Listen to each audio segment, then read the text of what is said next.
And then when the SEC is asked about it, they say, oh, he's not guilty, or he hasn't pled guilty yet when he already had. And then they arrogantly, declare executive privilege. Well, the SEC has been emasculated. It is utterly non-functional. What we now know, finally, because finally Congress started to hold some hearings last year into the rating agencies, and we learned the following things about the rating agencies. And the rating agencies were absolutely critical. If you don't get a AAA rating, you can't sell this toxic waste. All right, stay there, sir. We got a break. Quick break. Come back with our guest, William K. Black. He is a associate professor of economics and law at the University of Missouri, Kansas City School of Law, and one of the head honchos that went after the S&L barons successfully during the 1980s. But now they're back with a vengeance and swallowing the whole world in a black hole of debt. Hi, this is Ted Anderson. Have you ever wondered why banks, stockbrokers, investment advisors won't talk about gold for your IRA? The financial industry refuses to recognize the value of real hard assets for your retirement. The truth be told, gold and silver has outperformed paper investments like stocks, bonds, and CDs, yet no word about IRAs. Perhaps the financial institutions want to maintain control of your assets by keeping you in paper. If you'd like to take a look at gold for your retirement, call 800-686-2237.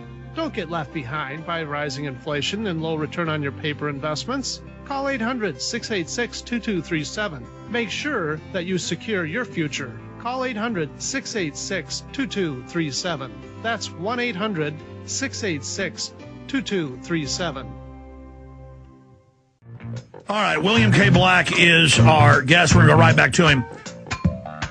Mr. Black, boiling it all down, but in your own words, both parties are bought and paid for by Wall Street. Obama got, 4 times the Wall Street money McCain did. I'm not saying I was, pushing McCain either. Obama's claiming he's fighting Wall Street when his whole administration, it seems, is filled with the very people that got rid of the Glass-Steagall Act and allowed this to happen from the 1990s. And, of course, the Bush people were willing accomplices as well. I mean, can you speak specifically to that? Oh, sure. Clearly, the Rubin, Summers, Geithner wing of economic advice in the Obama administration is very, very similar to Paulson's views. In other words, there really is not much of a difference at all between the two administrations in their view. There was broad bipartisan support for getting rid of the Glass-Steagall law, for example. There was broad bipartisan support for destroying Brooksley Born's effort to regulate credit default swaps, which are the things that blew up AIG. And at AIG, the taxpayers have already lost more money than the entire savings and loan debacle cost. And by the way, AIG, we weren't on the hook. It's not a federally insured depository.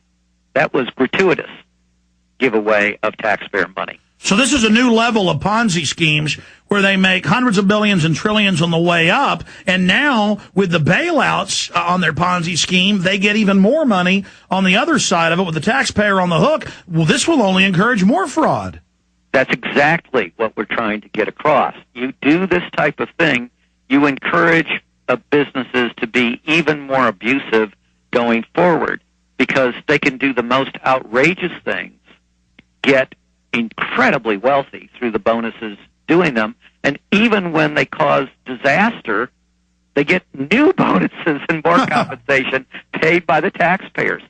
It is a system, the movie The Gods Must Be Crazy is got to be the theme for both administrations because it is utterly insane policies. But isn't it crazy like a fox? I mean, they make money on building up the pyramid Ponzi scheme, and then now, because they're in total control of both parties in the executive, legislative, judicial to a certain extent, and they control the military and the police, and they control the media, and so it's crazy like a fox. I mean, they're making out like bandits. Oh, I don't say it's crazy from a banker's perspective. It's perfectly sensible from a banker's perspective. But from any politician's perspective, yeah, we can understand how much they get in the way of campaign contributions. But this is a superb way to get thrown out of office.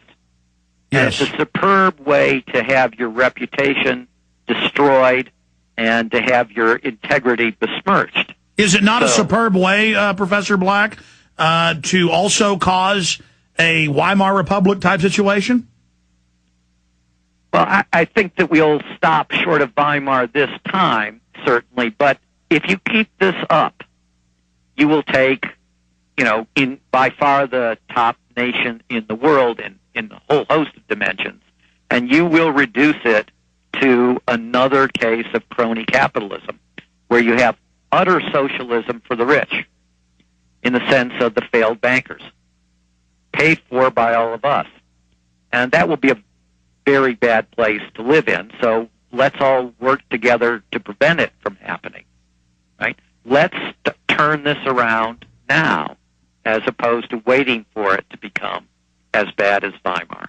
Wow, that is just amazing. I try to explain that to people, and they're like, it's liberal, it's conservative, it's socialism, it's fascism. And I'm like, no, this is corrupt pirates running inside scams, bankrupting everything, and then having the people pay for it. When Newsweek comes out and says we're all socialists now, isn't this is the opposite of socialism. This isn't them helicoptering money down on the people. This is helicoptering money to the offshore banks. Yeah, I mean, if you wanted precedents, it would be closest to National Socialism. I guess where they call it socialism, but really just give it all to the inner party? Yeah, it's a fascist arrangement. And then they call it socialist. Right. Well, the Nazi Party called themselves National Socialists. I'm not comparing either of these to Nazis. I don't think that's, that misuse of the phrase strikes me as really diminishing what Nazis were all about. But the economic system is similar. But the economic system is, I think the best way to describe it is crony capitalism. Yeah. And that's a terrible system. Anybody who's ever lived in a nation like that doesn't want to be there. Unless, of course, they're the crony capitalists. Okay, exactly. It's good for them, nobody else. Let's come back and talk about who's at fault, how we bring them to justice so that we can stop them, because they control the political system now. If we don't stop them somehow, as you said, it's going to lead to Weimar Republic or, I guess, Zimbabwe. His book is The Best Way to Rob a Bank is to Own One. You got to read it, folks. We really appreciate William K. Black. Okay, in the limited time we have with William K. Black, top federal investigator of the SNLs, the Keating Five, helped send some of them to jail. And they got memos out from Keating saying, we want to kill this guy, kill him dead. Clearly, very, very scary people. And a lot of folks ended up getting, dying mysterious deaths, not just here, but in Australia and BCCI and Clark Clifford and that whole CIA front. Mr. Black, continuing here, I want to go back briefly and then get into who's culpable, what Geithner's up to, how we stop him, because there's this key nexus point. As you point out, when you got Paulson, you got Geithner, it now comes out that even, before Obama was elected, then after he was elected, they were already working with Geithner on writing up the bailout, the banker takeover, when he was head of the New York Fed. And you've got the chief of staff, Emmanuel from Wall Street. And, I mean, literally, it's this tight coterie, this group of people in there working together, Republicans and Democrats, like I've never seen before in modern history. And so, but a lot of people, email me and say, oh, don't bash Obama. This was Bush that did all this. And I'm like, yeah, Bush did it, and now Obama's going along with it. So can you break down what happened with the banker bailout? And or from your own research, is that bipartisan? The banker bailout is fairly bipartisan. It's wrong, not even so much, frankly, because of politics directly, as because of very, very poor creation of the plan, originally by Secretary Paulson, and then eventually with the assistance of Geithner when he was still president of the Federal Reserve Bank of New York. This really wasn't compelled on them by the politicians. This is more, they are so tight with the industry Paulson, in particular, after all, is the guy who came from Goldman Sachs, had run Goldman Sachs before he became Treasury Secretary, had gotten Goldman Sachs into toxic waste. He's the guy that got them into trouble with toxic waste. Then he comes out, and AIG is in trouble. He appoints a group to give him advice, and he puts Goldman Sachs, his own firm, on the advisory panel when it has a massive conflict of interest because AIG owes it billions and billions of dollars. And guess what? They advise Paulson to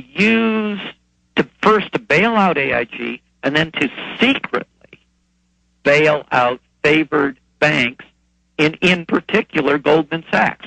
Goldman Sachs got $12.9 billion, the biggest single recipient of taxpayer money through this kind of bailout. And then